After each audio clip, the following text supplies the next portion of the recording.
A lot of people judge Cam based on these little, and I think it's true of anybody in society, but especially for him, I never met a guy who could piss so many people off just by smiling.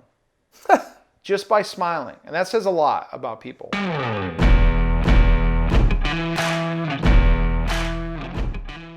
Episode 18 of the Helliepod is upon us. And this is actually the first one where I'm talking to somebody that I don't know, that I don't have a previous working relationship with or have covered them or at least know them a little bit. It is the former center of the Carolina Panthers, Ryan Kalil, a 5-time Pro Bowler, 3-time All-Pro, 13 years in the NFL, played last year with the New York Jets.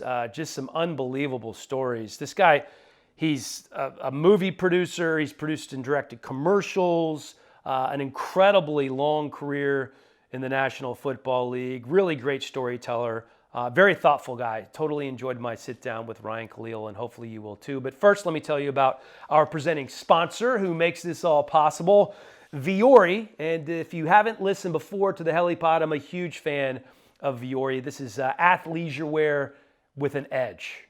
That's what one of my buddies said one time, and I said, you know what? That sounds pretty good. They have great shorts. They have great shirts. They have incredible joggers, hoodies, long sleeve shirts.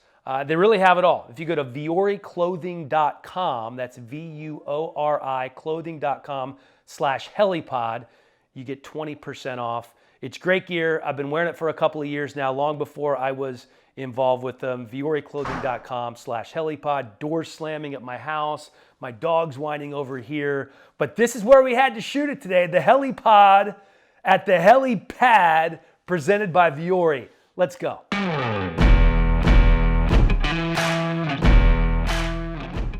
Well, the cool thing about this podcast is that Ryan Kalil had to drive how far? A mile, 2 miles to get here? Not real far. It's a small town here. We had to make a little adjustment on the site here, so the Helliepod is from the Helliepad today. So I appreciate you coming over. It's a nice pad too. Well, I appreciate it. It's a nice pad. You're doing well, Dan. Not as nice as the one that you've been building for seemingly a decade now. All right. So what's the next question? It's so funny. I've heard that you're moving somewhere in this other section of town, and the house is still going on. So, this is obviously the craziest year that I can remember in forever. And you are not in training camp right now. You're not with a team right now, and I'm wondering if you miss it at all. Like, is there a time when you're like, it's okay not to be someplace right now? I mean, maybe this might be the best time to have that transition, because I just in talking with my buddies who are around the league on different teams now, it's still, these guys are still trying to figure it out. I mean, guys are pretty stressed. There's a short period of time here before the season is going to start that a lot of them don't feel ready, more mentally than anything. But it's nuts. One of my buddies I was talking to, he said, training camp's a time you get to know guys. You get to kind of get a feel for personality, and then obviously the bonding part of it. He said it's kind of hard when you're walking around and everybody looks the same wearing a mask. He's like, I don't even know who anybody is. We rarely get to talk to anybody. So that's got to be tough. I can't imagine that, because that's as cheesy as it sounds sometimes about the bond and training camp and bleeding and sweating together. I mean, it's true. It's a big part of the process. It's a big part of building a team. And so not being able to do that in the off season and spring, let alone not even in training camp, I can't imagine how tough that would be. So I didn't even think about that. Yeah. I didn't even think about the fact the entire off season has been virtual. And then you get in the building and you're going to have these rookies and free agents to sign with the team, and everybody's wearing masks. That is a weird time. In addition to when you were in Carolina, you guys went to Spartanburg every year, so you really did get a bond. Yeah, it's a silo away from all the distractions. So this is probably the biggest distraction a lot of these guys will ever have in their entire career. But I just can't imagine. I mean, things are hard enough when everything's going right. So to have training camp and off season during a pandemic, trying to, especially for the guys that are in new places or the guys that have new coaching staffs, it's got to be real challenging. And I think the hardest part is right now all of it's pretty fluid. Like when I talk to some of my buddies around the league, they all have a different story. Every protocol is a little bit different. Protocols are changing constantly, sometimes for the better, sometimes for the worse. Everybody's trying to do the right thing, but at the same time, their livelihoods depend on this production-based business. Right. And guys are vying for jobs and trying to build a championship program. So it's tough. I mean, I can feel the stress just from being on the phone with these guys, let alone being there in that environment, and it's got to be tough. Well, you talk about the rules evolving and being edited constantly, and I just read an article today about players opting out and basically how it would behoove guys with guaranteed salaries this year to opt out and push that to next season. And I wonder how, I would think everybody wants to play, right? You want to get paid, you want to play, you want to do your job. But beyond the health aspect of it, some of them would actually, if the season gets canceled halfway through, you only get 50% of your salary this year that you may or may not get back down the road. So for some guys, it's actually advantageous to sit out this year and push it out till next year. There's so many just little caveats with these rules. Yeah, I guess it just depends. I think every individual is different. I think it depends on what point of your career you're in. If you're sort of on the back nine, I don't know how advantageous that is for Sure. you. It depends on how your contract's structured. I think there's also there's a psyche part of this that I don't think guys are thinking about how that might how that might relay with front offices next year. I think front offices are going to remember those that sort of decided to stick it out with their team, and guys that decided to pack it on in and let me know when it's easier. So I don't know how much of that will go on, but I got to imagine it'll be a case-by-case basis. You get a guy who it's easy to kind of dump the money and oh, by the way, he decided to call it in when everybody else decided to stick it out. And he wasn't somebody who, I mean, it's tough, right? I'm not taking a position on any one of those guys because there's so much unknown and there's so much fear in all this stuff. Sure. Like it's hard to have that justification to feel that way about somebody. But I know there will be somebody who feels that way. Well, that's the reality. We've Yeah. seen this in college, right? It's happened Right. at Colorado State. Like players have already said that they feel like they've been intimidated into practicing and playing. So I'm sure that happened on the NFL level as well. You played 13 years so far, 12 in Carolina. 2018 was going to be your last year. You'd had a couple of injury-plagued years, and then you come back with the Jets. Yeah. And I think it was week 8 that you went on IR last year. Are you glad that you did that year in New York? Would you have changed anything? Yeah, I mean, look, every player goes through this. I got to do more than most guys get to in any given career, and so I'm so grateful and so fortunate for that. I think for me it was, I had sort of in my head when I got to the end it would be easy and I wouldn't be like these other guys that struggle with it, and I ended up being just like everybody else. And I think the longer you play, especially, and be as lucky as I was to be on the same team for as long as I was, for most guys I played with, the norm is you're sort of a journeyman. You sort of go from team to team. Very rarely guys get to stay in one place for a long time. So for me to be one of those core guys, I was so grateful for that. And those guys that travel from team to team, I mean, they really, it becomes a business for them. And they sort of kind of have a mercenary mindset. There's no loyalty to the colors or the logos.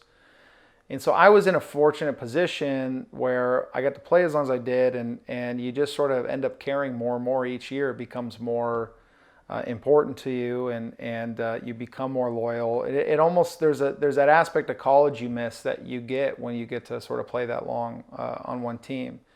And so early on, I sort of set up in my head that, Well, one, I never thought I was going to play as long as I did. So I think early on, I sort of had this like playing with the house money kind of mentality, and anything on top of that would be gravy. So I set myself up that once I was done playing, it would be easy to move on. And then obviously, as I played longer, that plan got harder and harder. We got more ingrained in the community. You know, your kids are born there In Carolina. in Carolina.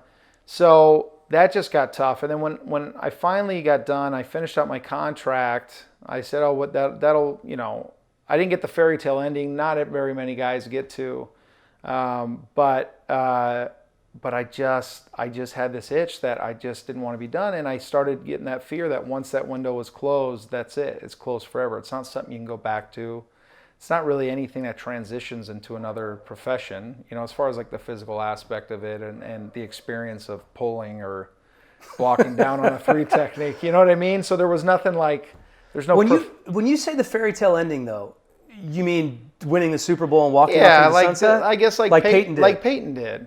Which, funny enough, I got to talk to Peyton, and you see a guy who got to do the mic drop, and still look like he can't let it go. Yeah. And other guys, I got to talk to Troy Aikman about it, who you know, also a lot of people think he left early.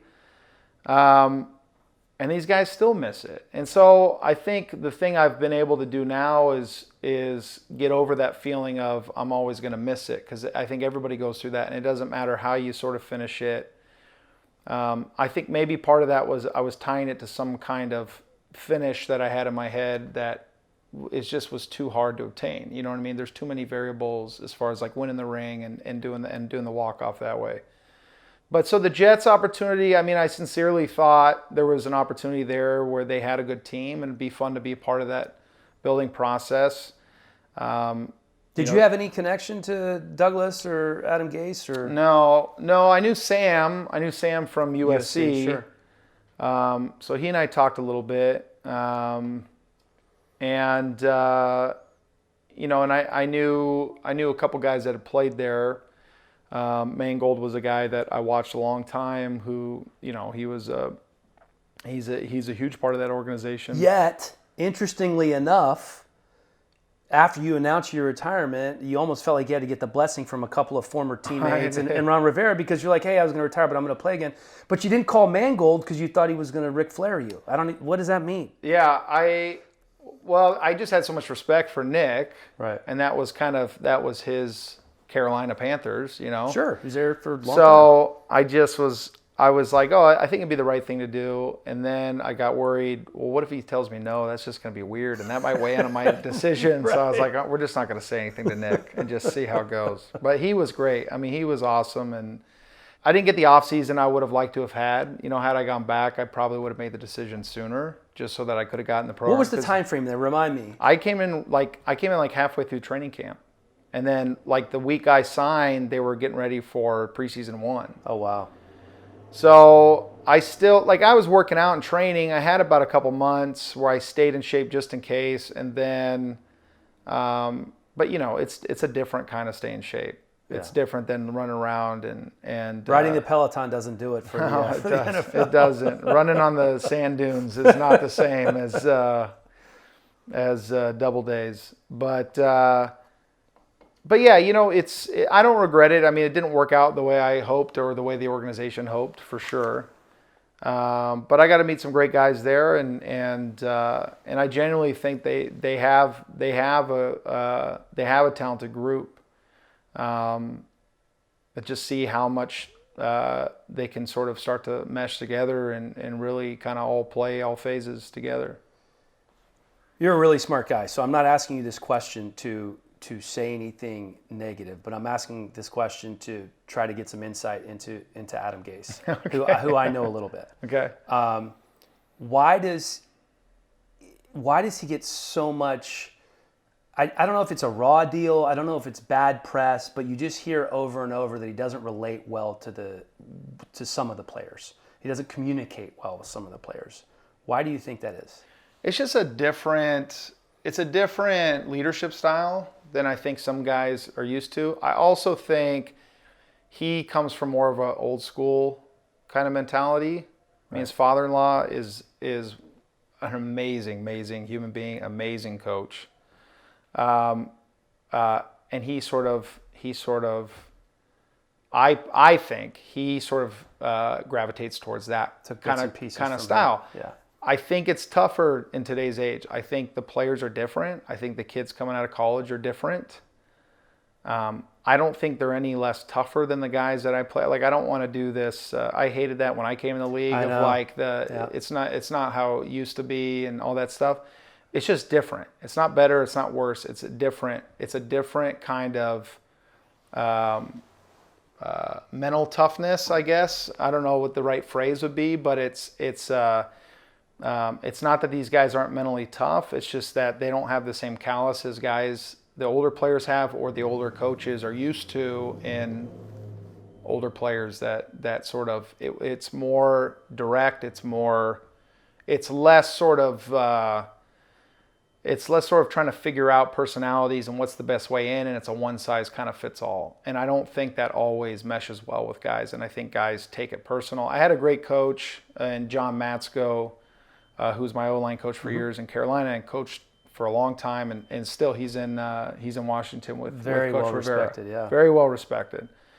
But he always had a saying for guys that took it too personal. He always had a saying that we don't attack people, we attack problems. And I always loved that. And the moment a guy heard that, the moment they could sort of kind of get over the fact that they felt like it was more of a personal attack. And a lot of that kind of style of coaching too comes in the form of, I mean, Adam is, he's like a offensive savant. He's like a million miles an hour. He's kind of like 10 steps ahead of everybody. He's not always in the moment. So I think some of his bluntness comes from the fact that we got to go. We don't have too much time. Right. And that was the case for a lot of situations last year. I feel bad. I had a good thing with him. It didn't work out. I know he was frustrated about it. I was frustrated about it. But yeah, so I think the bad rap comes from the fact that somebody who doesn't like his leadership style, they just, in today's age, they're quick. People are quick to turn on you. And it's hard, especially in that town. It's hard to keep the ship together. So many eyeballs in New York City. The thing I would say about the Jets that I think they will, and I told this to Joe Douglas, that I think they could benefit from is having more older guys that have been around a while, guys that have sort of the calluses to be able to weather the harder times and help guys kind of stay the course, because there's a lot of young guys on that team last year, a lot.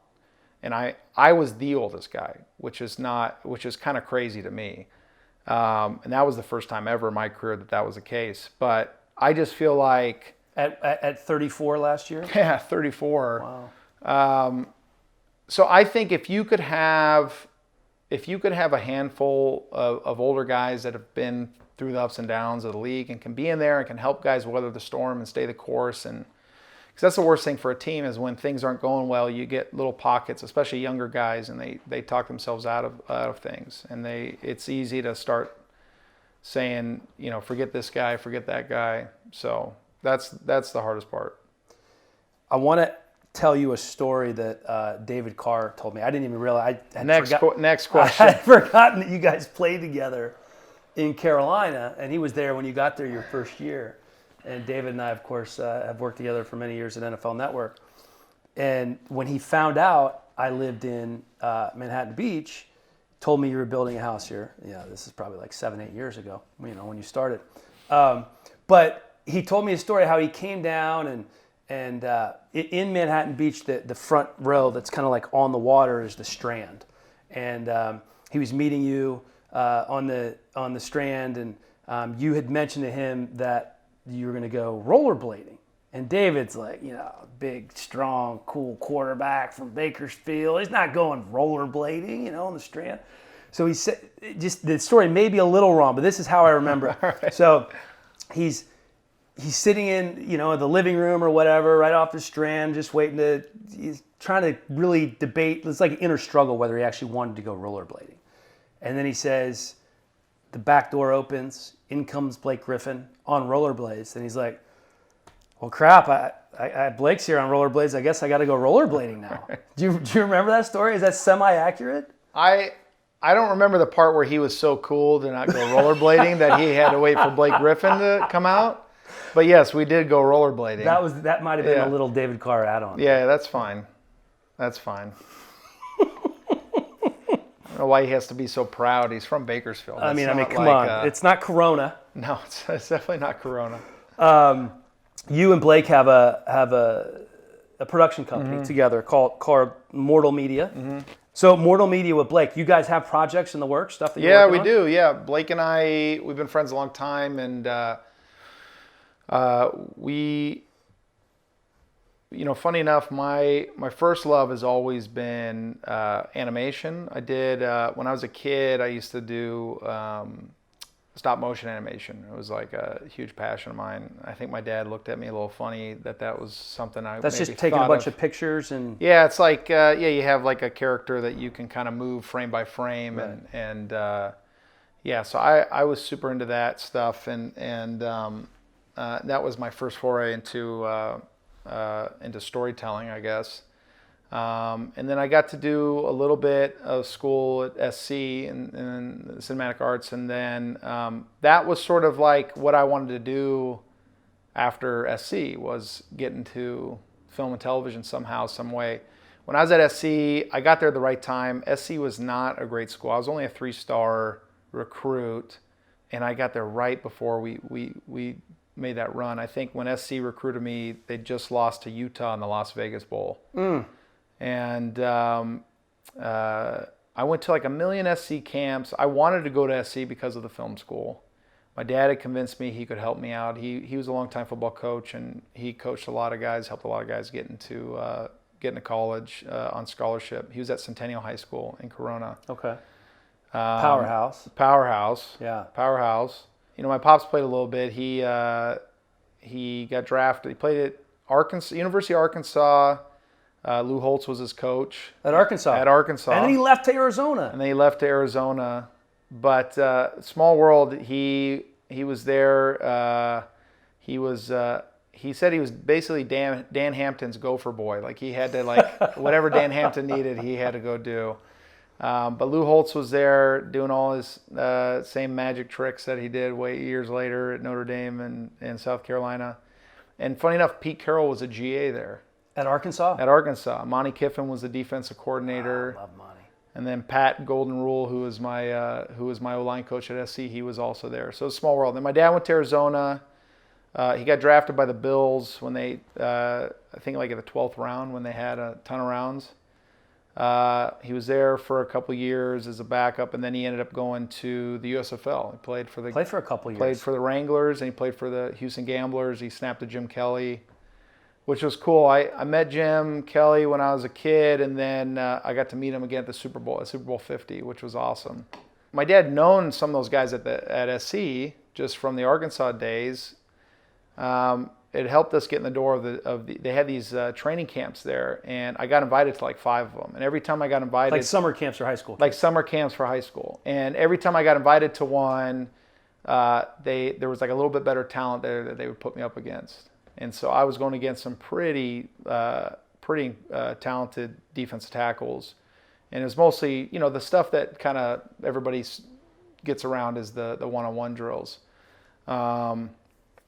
I'm sure there's a lot more rules now, but in those days there was no there was no rules, no holds barred.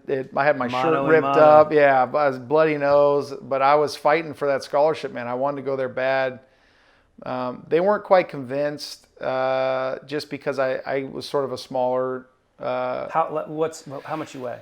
I was playing tackle in high school. Okay. And I was probably like 260, maybe 265, and so they were like, "Look, we don't think you can play tackle at the collegiate level, but we need a center. We think you can play center. Have you ever snapped before?" I was like, "No, but I'll learn."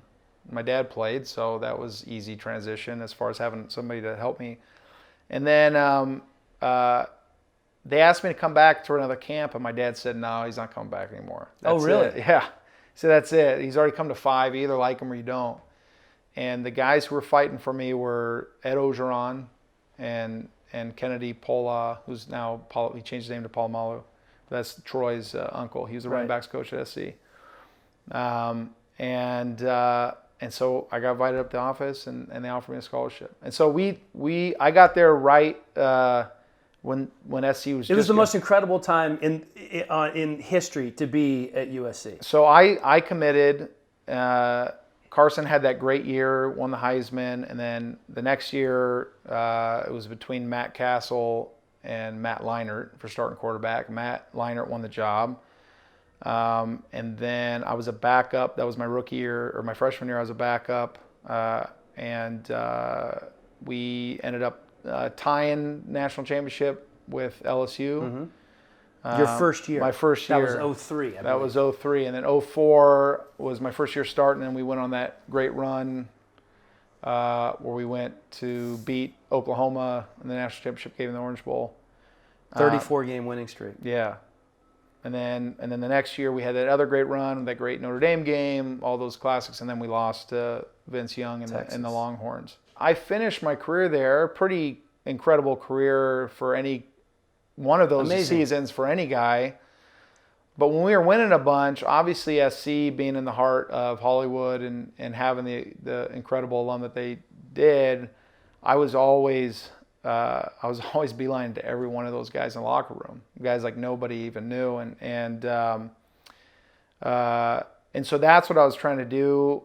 My wife, who was my girlfriend at the time. So you were literally networking while you were in school. I was guys would come into the locker room as fanboying, Reggie and Matt and. Well, yeah, listen. We had a really talented team, obviously. Right. A ton of All-Americans, guys who I thought were game-changing players, who either would get drafted and not be on a team after one season, or not get drafted at all. And these were guys that I thought were way better players than me. So I thought to myself, well, I don't know if I should waste my time with this, because this is not going to happen for me. When you say waste time, you mean waste time even thinking about it, or well, waste just time like training, going, like getting into a camp, maybe staying on the roster, maybe not getting cut. I saw too many guys that it looked too challenging for a guy that I thought was a shoo-in, as far as like a guy who was going to play a long time in the league. Right. Let alone a guy who, I felt like I had all these other ambitions. I had all these other things I was interested in. Why waste time on something that I didn't really feel as strongly about as sort of this other passion that I had since I was a kid? And so the only one that was kind of kicking me in the butt was my pops. But I was like, well, yeah, you're my dad. You're supposed to say that. Right. You're supposed to say. And this is while you're in college. This is my last year. Okay. It's my last year, and also too, I had talked. I won't name who, but I talked to a couple coaches that had been in the league, who also felt like I was going to be too undersized to play. Who basically told you this? Look, this is a tough road to hoe if you choose that path. Yeah, sort of were kind of agreeing with me, like, yeah, it's gonna be tough. Maybe you're better off looking at these other things. But that's the great thing about being a Trojan, is you got all these avenues, and all these alum and right. networking you can do, and which they weren't wrong. And I sort of put that stuff into motion early on. And funny enough, I got to be friendly with Henry Winkler, who offered me my first job, who is literally the nicest human being I think I've ever met in my whole life. Just a sweetheart of a man. It's just the best person ever. And so I think... is he a USC alum, or is he just a fan? No, he's a USC alum. He is, okay. Oh, yeah. And his son, Max, who's a very talented screenwriter and director, was there at the same time as me. So that's how I got to know Henry.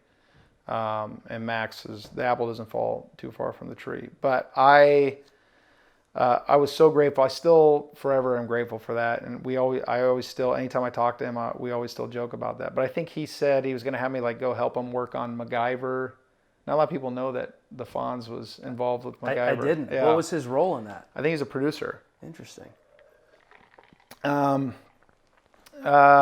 so anyways, that was my plan, and That it was wasn't. your fallback almost. What's that? That was your plan. You're going to go work on with Henry. That wasn't the fallback. That was the plan. It. That was the main plan. Okay. That was the plan.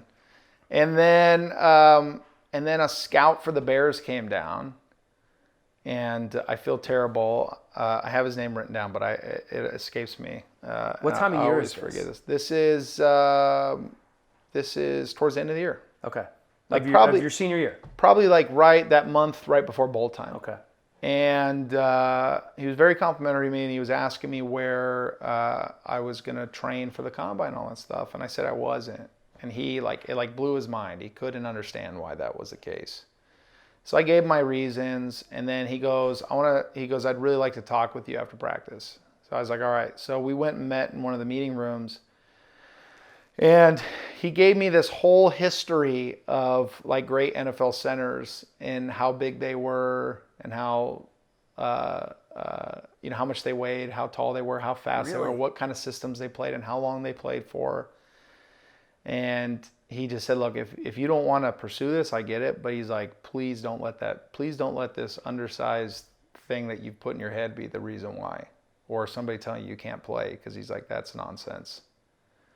So, and then we ended it with him saying, why not go try the thing? He's like, you could always go back and do the other thing. Why not go try this thing that's like a once-in-a-lifetime opportunity? And I was like, that's a good point. That's probably true. I probably should have been thinking about that before.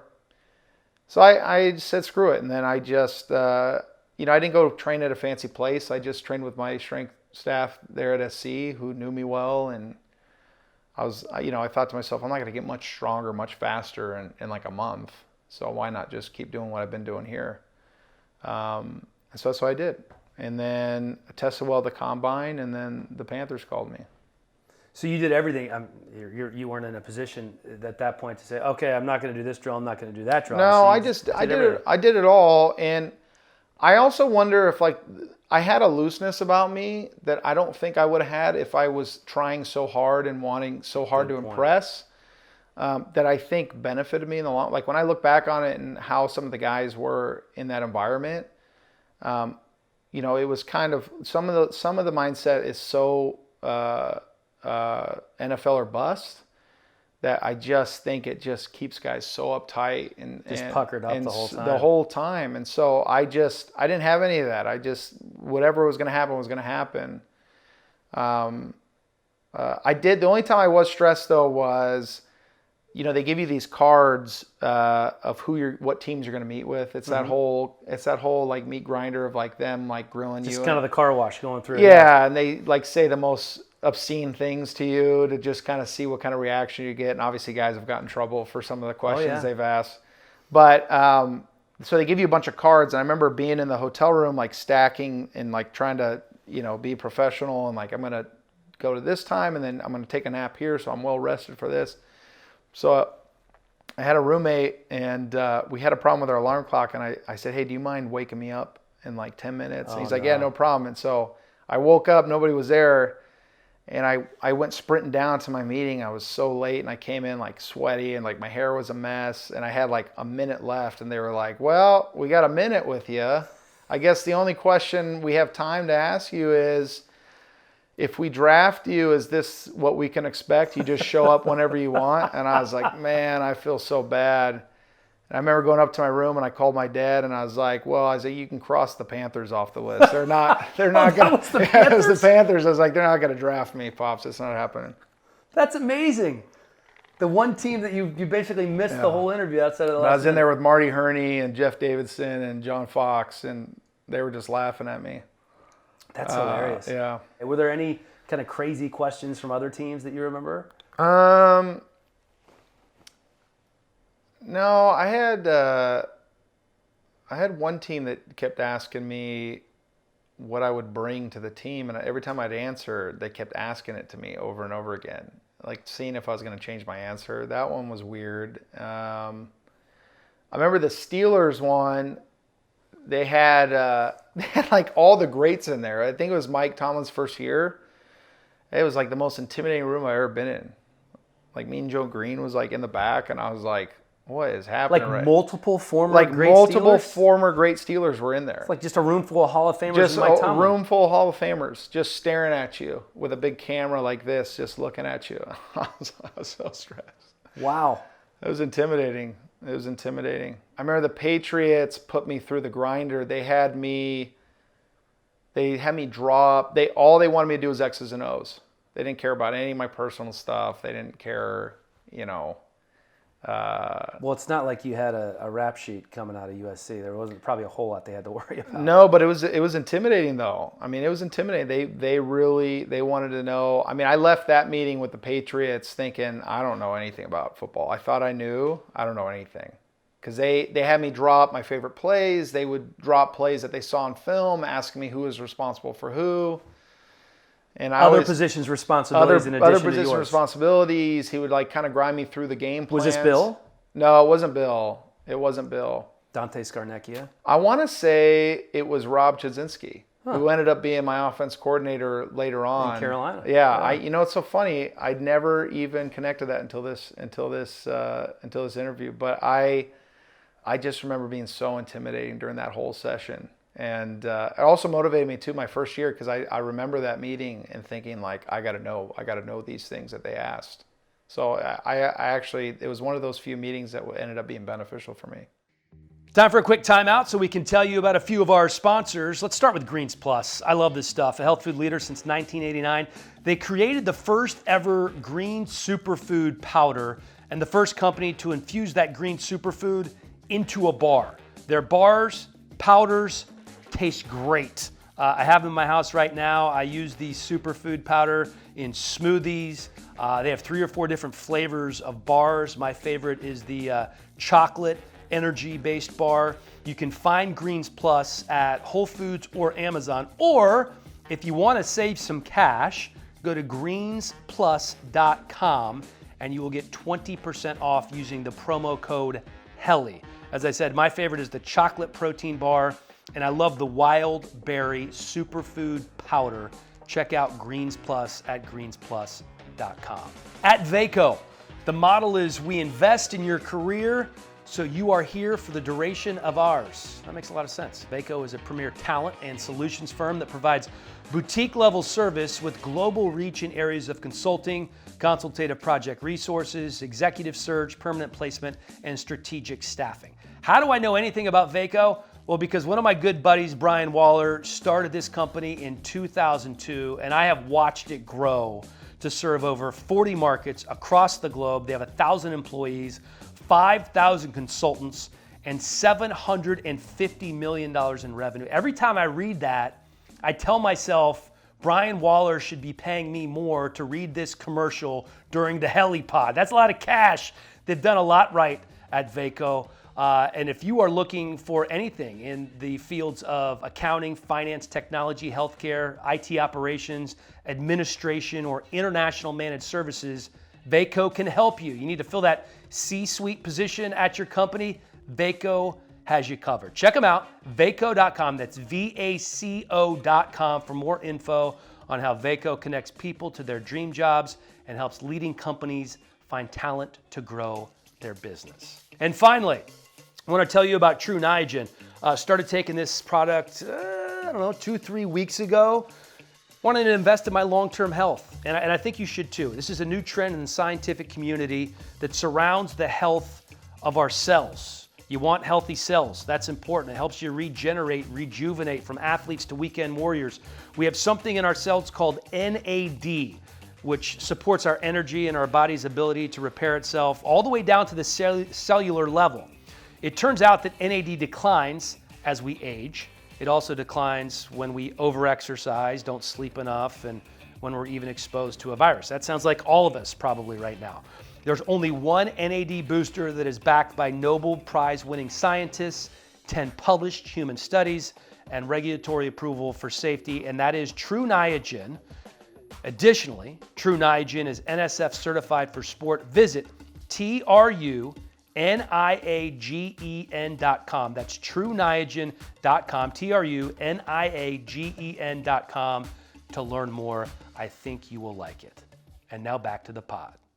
Well, that takes me to, you get drafted by Carolina, second round. So pretty amazing that here's this guy that wasn't really going to pursue the NFL, and you end up being a top 50 pick, and you go to Carolina in the second round. And when you get there, the quarterback room was crazy. Like Vinny Testaverde was still there, Jake Delhomme, David Carr, John Fox was the head coach at the time. What do you remember about first reporting and your first days, months in Carolina? As soon as you get in the league, everybody goes out of their way to tell you how hard it is and how this ain't college, and the NFL stands for not for long, so don't get too comfortable. Like, it's so funny to me. I saw that every year. I always told myself I was never going to do that to a guy because it was already hard enough. So it wasn't just coaches; it was older players. It was players, it was coaches, it was media, it was everybody. There's such this like heightened stigma that people put on the league before you even step foot or put on pads or anything. I don't know if that's intentional. I don't know if it's just traditional. That's just something that guys feel that it happened to them, so now they got to like pay it. Yeah, you got to earn your stripes. I'm all about earning your stripes. I just think it's. I think sometimes guys get too carried away with that stuff. And the thing like I always struggled with, and as I got older and had more of an ability to kind of tell guys to chill out and relax, is, you'd have guys who were drafted pretty high who'd come in and they're expected to start next to you. So it would behoove you to make sure that that guy is in the best form possible so that you can do your job, so that your team can do well. And I always struggle with this idea of beating guys down before they ever step foot on the field, because you need that guy to win. Like, there's nobody else. It's that kid. That's the kid. That's the answer they have for that hole that we need to fill to play well. And so you're only as good as the guys you play next to, especially on the offensive line. I've gotten way too much blame and way too much credit for playing next to guys that are either really good or not so great. Right. And so high tides raise all ships. And so I would always get frustrated with guys that would kind of beat guys down and sort of deflate them before they ever even had a chance to. But on the flip side of that, I can't stand kids that come in and act like they have all the answers. And so there's a middle ground between the two. But anyway, so I got there and I had a little bit of that happen to me, where it was like there was an older room. One of the guys I was there to challenge for his position, so I got that sort of confrontation that we might have had. But he also came from the Tennessee Titans, and they had like Bruce Matthews there and all those guys. Old guard, yeah. And those guys were rough. I mean, those guys were rough on rookies. And so when that happens to you, one of two things happens. Either you carry on the tradition and you go, okay, I had to do all this crazy shit, so now I'm going to make sure somebody else has to. Or I'm not going to do that to these guys because I didn't like the way it affected my rookie season, or I didn't like the way it affected. So I was the latter. That's how I felt. But the guy who I came into the room with, his name is Justin Hartwig. He was in Tennessee, and then he signed a really good contract with the Panthers. He'd gotten hurt. So they didn't really need a center, but Marty said Marty Herney, the GM, who's still there now, said his mentality is best player available, not best position, or not position of need. And they all say that. I don't believe that they all actually do that, but they all say that. I agree with you. Although I've had numerous scouts and coaches tell me that was the case, right? And that there was coaches that didn't want me at that pick, and that they were vying for we have a need here, right? And Marty. I'm not saying that wasn't the case with Marty. I'm just saying every GM says that, and I just don't believe. No, I'm agreeing with you that for the longest time I just thought that's something that they said to me to make me feel good or something. Right. I don't know, but anyways, that ended up being the case. So I was there challenging this guy, and what was that for? What was the first time like? Did he give you the cold shoulder? Did he?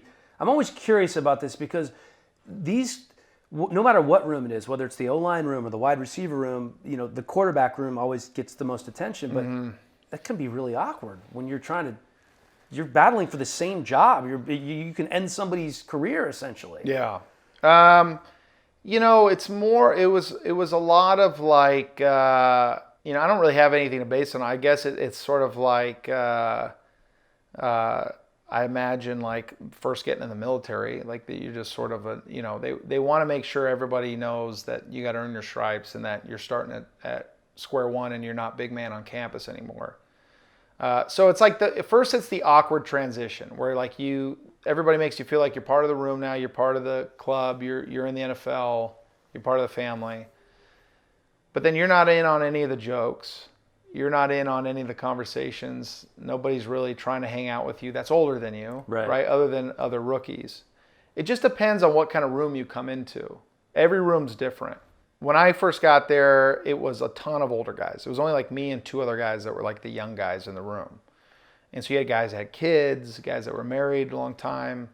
So there's not a ton in common to begin with. So you kind of have your little cliques in that regards. But so it starts with the like, you're trying to be the fun, cool guy on campus like you were when you were a senior, and purposefully they're not laughing at you. They don't care if you chime in. In fact, if you do chime in, they're telling you shut the hell up. Right. So it's a lot of like rookies should be seen, not heard. And then it's like, it's like goofy jokes and pranks. It's a lot of like you get into the cafeteria and then you sit down and everybody stands up at the same time and leaves. It's like a lot of that. Right. It's like a lot of that. Just juvenile, stupid juvenile, stuff. mean-spirited stuff. And then it's tasks. It's responsibilities. It's your rookie. You have to do all these things. And that was the hardest part because it was already tiring. It was already hard. It was already all time consuming.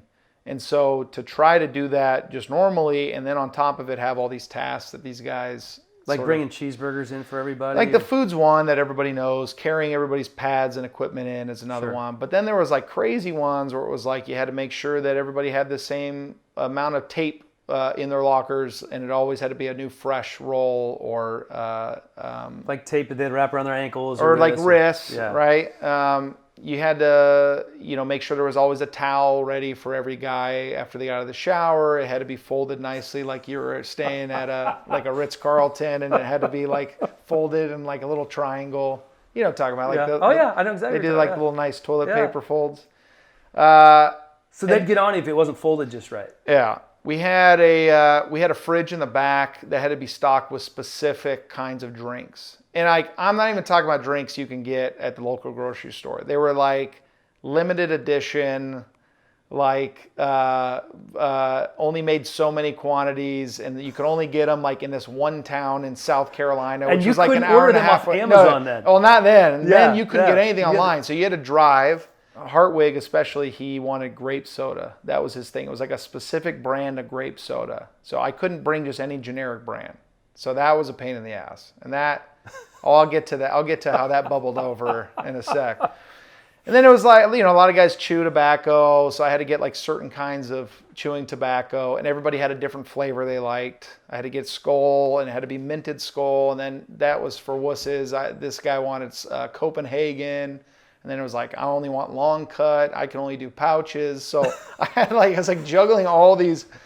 I just can't imagine what these people thought when I come in requesting all this different tobacco. You're getting a whole roll, like several rolls of tobacco. Like, this guy's got a problem, man. He can't make up his mind. One. And then we had I was in charge of, for whatever reason, I was in charge of putting this thing on the wall. Because this is what they did in Tennessee, apparently. There was like a whole list of fines that we had to put on the board. And probably 80% of the fines were geared towards rookies. And the rest of them were like for the rest of the room. And so it was like... are these just internal fines, player-to-player fines? These aren't like team fines? This is just O-line fines. Oh, just O-line. Okay. And these are... Yeah, this isn't like dress code violation fines. Although we had our own version of that in the O-line room. they were all geared towards rookies. So it was like being a disrespectful rookie. It was like, I can't remember what the wording was, but it was like basically if they didn't like your wardrobe that day you could get fined. The most expensive fine was like $500. It was like an all-encompassing fine. It was just called the being a bitch fine. So you could just literally just whatever you want, Dan, $500 being a bitch, and like I could just make it up. They could just assign it to you. I could just assign it to you whenever I want. And then for the rest of the group, it was like jumping off sides in practice. It was if you got caught kissing up to like the head coach or something like that, they called it the BJ fine. And then if you got caught talking or kissing up to the owner, it was called the Royal BJ fine. Those were expensive too. But anyway, so it was just like all this nonsense. I think I ended up paying like $6,500 my rookie year in fines. Just in random fines. Which this all got shut down like 4 years later.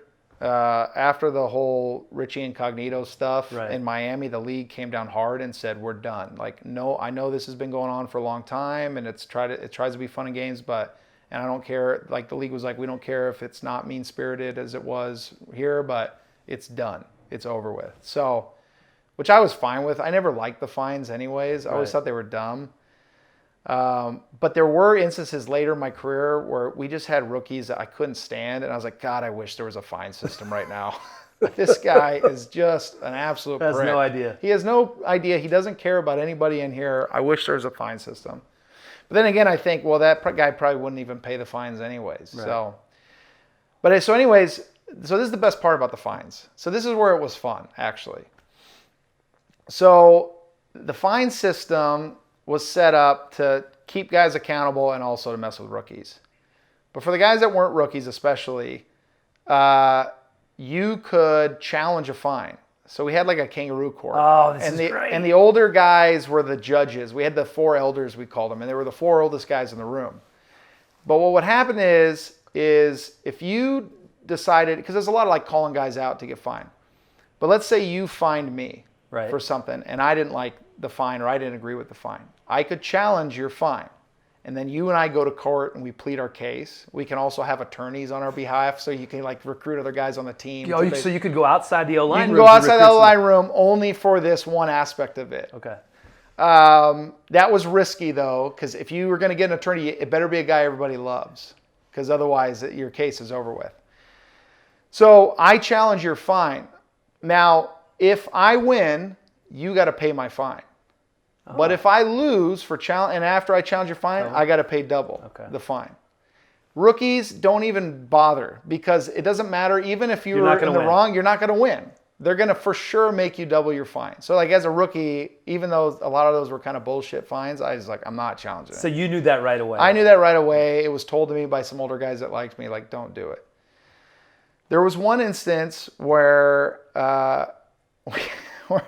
we had our punter, Jason Baker, who Dave knows. But our punter, Jason Baker, didn't like how, I'm trying to remember what happened. Okay, yeah, I remember now. One of our offensive linemen, he was upset because he didn't rack his weights. Or he didn't think that he racked his weights properly, or some BS. The punter was mad at the O-lineman because the O-lineman didn't rack his weights. That he didn't rack his weights. So I think from afar, and this is true for most specialists, they kind of feel left out of these like kind of really fun pockets. Anybody's been in NFL practice can see that. Especially the O-line, because the O-line has the most fun of any group. Right. But I think he was a little jealous of the fun we're having with the fine system. Non-rookies, I should say. And so he thought it'd be fun to challenge one of the O-linemen. So he came in our room one day and he said, I'd like to fine one of your guys.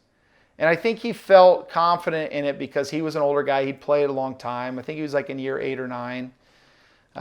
So he stated his case. And the offensive lineman was Evan Mathis, and he was pissed. It was like, I think he was like in his 3rd year. And he was like, no. The punter's not going to come in here and fine me. It's just not going to happen. I challenge his fine. And And so I was close with Evan, and we were talking about it in the cafeteria, and I go, I think you screwed up here. I was like, I think the guys are going to side with him just to mess with you, out of spite of you. I was like, I think you need to go find somebody to represent you. He's like, no, I'm not going to do it. I think that's a bad idea. I was like, no, I think you should do it. And I was like, I think I know who you should hire. I think I know who will absolutely just step in the room and you'll win the case. You don't even have to plead anything. And so we talked about it, and he's like, that's a great idea. So we go in the room.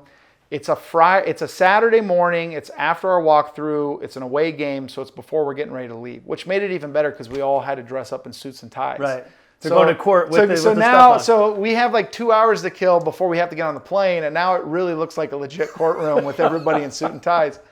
And the guy we picked, who I'll tell you in a sec, he came prepared. He had a whole case. Like, we just were like, hey, just come in here and just say some BS. And he took it so serious, and he spent the night before writing out a whole case. It was amazing.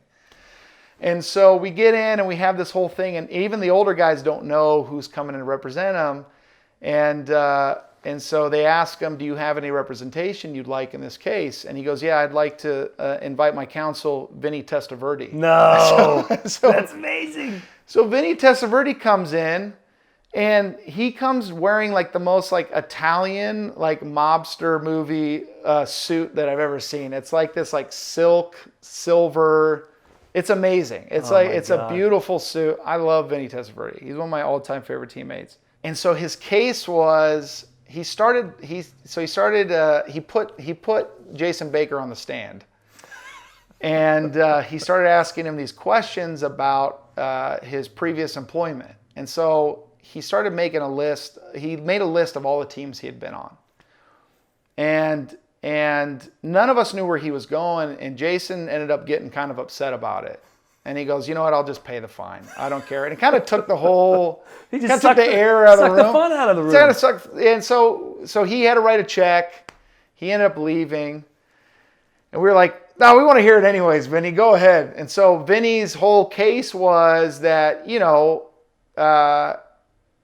you've been on a few different teams. Maybe you misconstrued what the rules are of the Carolina Panthers weight room. Maybe what Mr. Mathis did was actually acceptable in this room and may not have been acceptable on a previous team. And the guys were hooting and hollering. It was so funny. I mean, he went through the whole thing and like did a closing deal. But we never cashed that check, and I still have it to this day. Do you really? Yeah, just out of spite to Jason. How did he get so bent? Just because Vinny was, you've been on this team, you've been on that team. It's a specialist thing. I think they they punters. I mean, they're people too, but they. And I love Jason. Jason's a great guy. He's a great guy. But I hope he hears this. I hope he does too. That's I awesome. hope he does too. So that was 2007 when you were a rookie. You talk about Vinny Testaverde being there, and that was the tail end of his career. I snapped Vinny's last snap. Did you really? At Tampa, where it all started for him. So. I mean, Vinny played until he was 42. Vinny, yeah. He played a long time. He played a long time. I'll never forget. We went to play at Arizona, and Vinny's eyesight was so bad. Reading eyesight was so bad that the quarterback wristband that you have.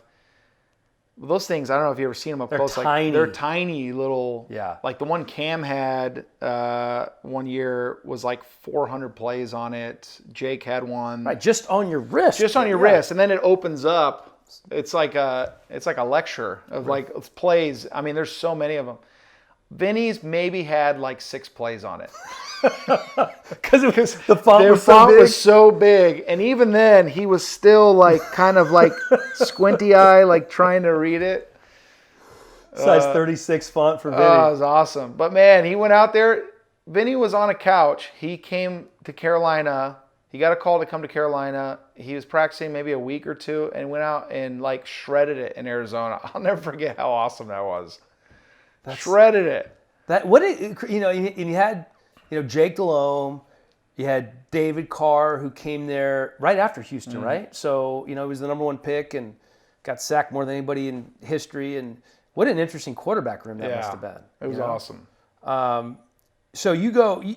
I was looking up some names on those offenses early on. With D'Angelo and Steve Smith and Musa Muhammad. And your second year, you guys go 12-4. You have a couple more years under John Fox, and then things change. Then 2011, it's the Ron Rivera, Cam Newton era. Yeah. And how was that for you, being a professional football player for the first time, having a new head coach and an entire new staff coming in? Yeah, it was exciting and challenging at the same time. I was really excited about the Ron Rivera hire just because I've been a fan of his from the standpoint of his playing career, but also he was so well respected around the league for his defenses. So I was incredibly excited about what I thought he was going to bring to the team, and he didn't disappoint. I mean, he was somebody who right out of the gate sort of commanded respect, but he just felt like one of the guys. Like, very rarely you get a coach who can do both of those things. Oh yeah, that's tough. Like, typically it's either one or the other. That was a fun sort of environment to play in. That first year though, which I gotta imagine Ron has some reminiscence of right now with the pandemic, that was the lockout year. Oh, that's right. So we drafted Cam. I had just signed a long-term deal. That was my first deal, like long-term deal that I signed after my rookie contract. So I was set to be there for at least another 5-6 years. And then we had a whole new coaching staff. I didn't meet any of these guys. We talked to them on the phone a few times, but I was down here in Manhattan Beach. It was a long off season. I was also interning at Legendary Studios. Oh wow, which was awesome. So I was like, I don't even know if I want to go back. This is great. I saw that deal you signed. You were going back. Yeah, exactly. Yeah, so we hadn't met any of the coaching staff, and we showed up that first week of camp, and there was some weird rule where some guys who just signed couldn't practice for 2 weeks. So we traded for Greg Olson from Chicago, and then he was freaking out because he couldn't practice. And that guy's like a workhorse. He's like a workaholic when it comes to football. And so he was chomping at the bit to start running through the plays. And then also too, a lot of us were buying into the media hype that Cam was going to struggle mentally because he was a rookie. He was a rookie, but also, too, because he was coming from Auburn, and their playbook was pictures on the sidelines. Right. And, how was he ever going to handle an offensive playbook? And Rob Chudzinski was the offense coordinator, and he came from the North Turner camp of offenses. So it was challenging. And, I mean, regardless of Cam, I was having a hard time with the playbook because prior to that, it was a lot of play action. It was a lot of run, a lot of play action, and then every now and then we'd take shots. And that was the offense we were in before. West Coast offense, very different. And then this offense was a weird hybrid of stuff Cam had done and stuff that they had done in New England and stuff they had done in San Diego. On top of, guys like Coach John Matsko, who were I'm going to put my own terms from when I was... Who was your O-line coach? Who was my O-line coach when I was with the Chiefs and when I was with the Rams and we went to the Super Bowl. So it was a lot of us all trying to kind of figure it all out. So there was a lot of growing pains there. But I just remember being so impressed with Cam right out the gate. And he had such an incredible work ethic. He had such an incredible hunger to want to be good. And different personality from when he first got there to when he started having some success. Right. Still the same guy, but not as frequently, I'm here in the building, right. kind of personality. And a lot of that came from just guys being wowed by him. But he was so impressive. He also had a confidence about him that was, for a rookie too, it's you want that out of your quarterback, but also it was a kind of confidence you don't see other than guys who've been in the league for a while. And so that was super impressive. And he did it in a way where it wasn't cocky either. It didn't turn people off. It didn't turn people off. Internally, it didn't. It turned people off externally. Yeah. But, it's funny, like Cam, people forget this, but his rookie year, that year, 2011, people talk about Cam in the sort of running style quarterback kind of conversations. He threw for 4,000 yards. He broke all kinds of records, especially his rookie season. I mean, he broke Peyton Manning records his rookie year doing it from the pocket. And so it's funny because I think part of that comes from he has such an incredible highlight reel of all these kind of circus jumps and jukes and all this stuff he does. You lose track of what he can do with his arm and do from the pocket. But yeah, we had a good offense. We were still trying to figure our stuff out defensively, and then when we got that figured out, we had some challenges offensively. So that season, we had a hard time putting it all together. Yeah. I think it was 6 wins maybe. I can't remember that first year. It came together later, but we were in a lot of those games that we lost. We just couldn't. We didn't know how to finish them yet. Let me go back to Cam for a minute, because obviously that's huge, him being in New England. When you first heard that, your thought was what? Well, I was excited for him. I was relieved for him too. There was like a moment where it felt like Rodgers in the green room a little bit, right? Like, what's taking so long? What's taking so long? And the obvious reason is teams not being able to, he's coming off an injury. So teams not be able to get in a room with him and see him. I mean, he could post all the videos he wants. Right. But they want to poke. If I'm a team, I'm going, oh yeah, of course you're gonna you're controlling this content. It's like your documentary. Right. So I get all that. And that was the frustrating thing for him. And every time I called him, he had such a great attitude about it, but you could tell he was itching to get back out. Yeah, I don't know. It'll be interesting to see what happens. I mean, I'm biased, so whatever I say is obviously going to be in favor of and backing him up. But I also think, in fairness to him, there'll be some growing pains because, one, he just got there. I can't imagine this is the most productive environment to learn a playbook and get to know your teammates. Right. And then 2 or 3, I just saw a handful of guys opt out of the season. That's got to be the Patriots. For the Patriots, that's got to be a huge blow for them. So, I mean, I'm rooting for him. I know he's gonna put his best foot forward, but I just hopefully Bill can pull a rabbit out of the hat and kind of get him some pieces to give him the confidence he needs. So we'll see.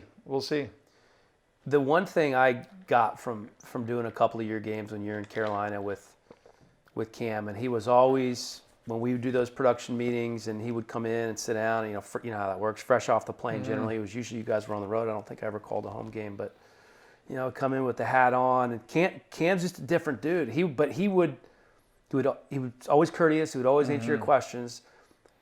But I just remember watching from afar. I always felt like when things are going great, Cam must have been great to be around. But and I'm strictly talking about post game, right? Gotcha. But when things weren't going great, he would just kind of pout, and I just wonder how that was taken in the building, like among guys. Or did that not really affect anything?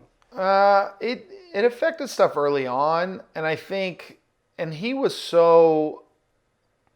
never stubborn about hearing anybody out. Never. Like he never turned people off. He never was like, I don't want to hear anything you have to tell me.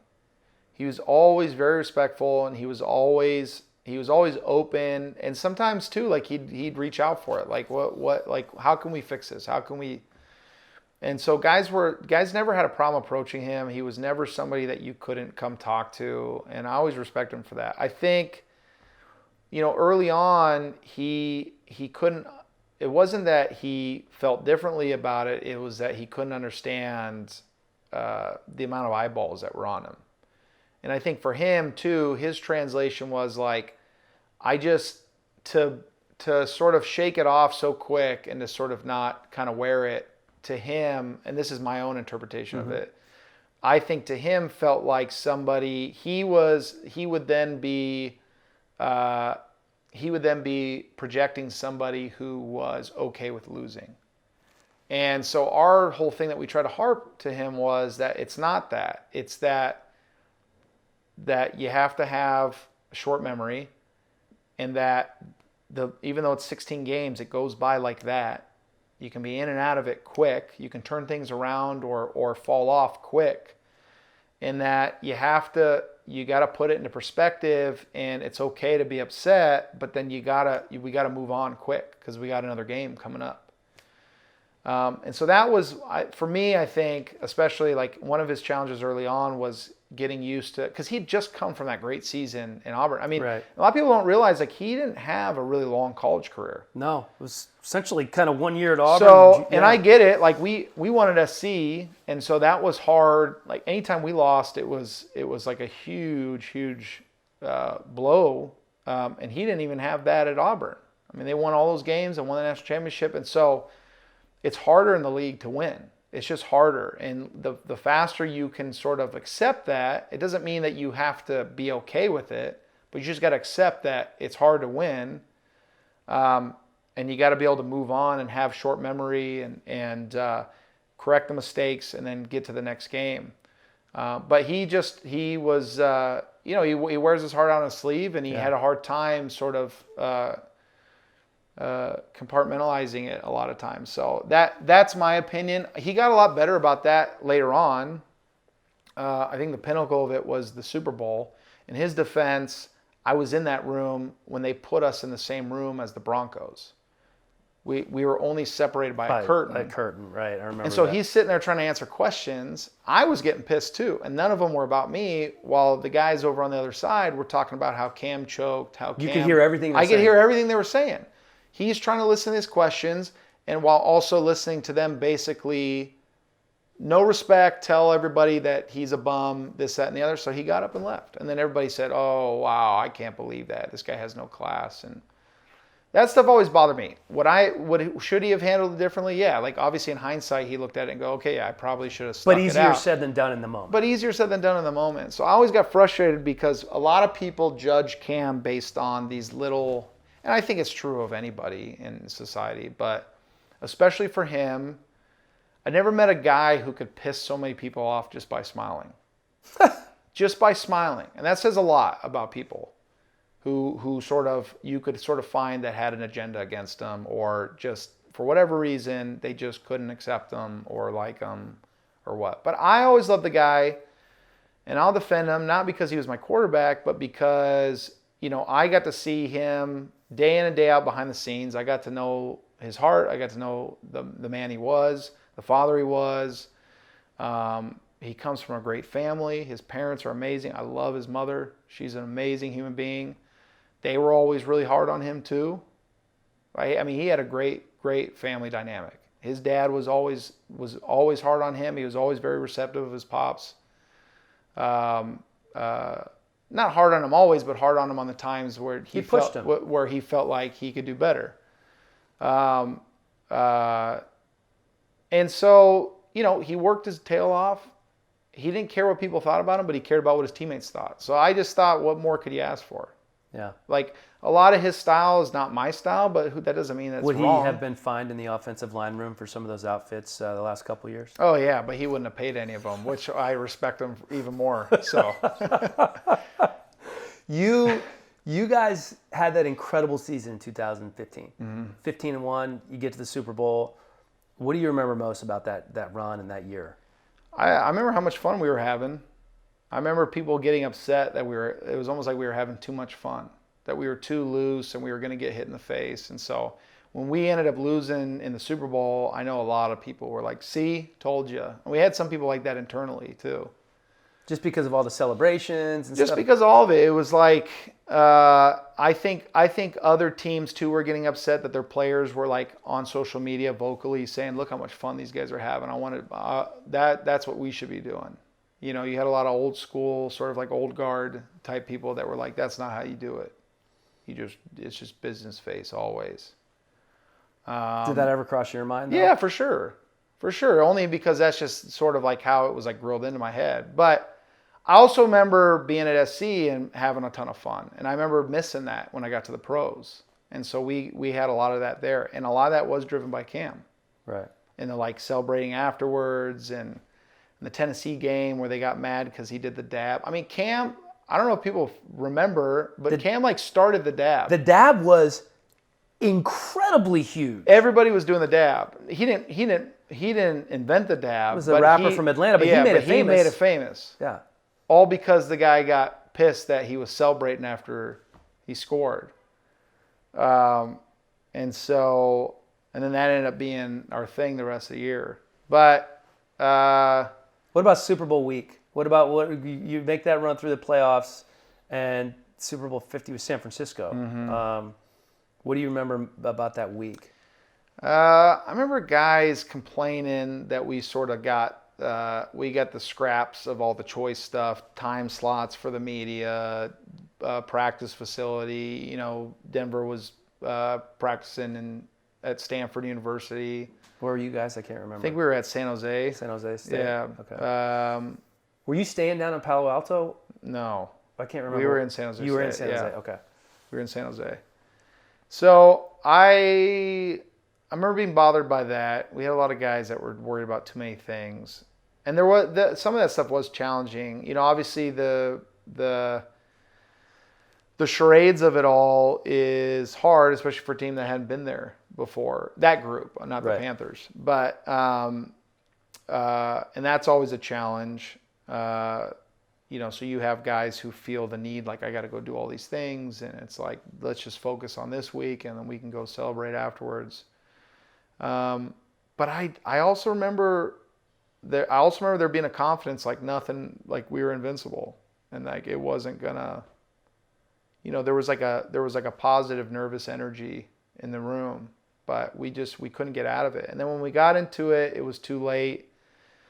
We had a couple drives during the game that would have put us right back into it, but then we had a fumble. We had a couple long drives followed by fumbles, but we just couldn't get into our groove.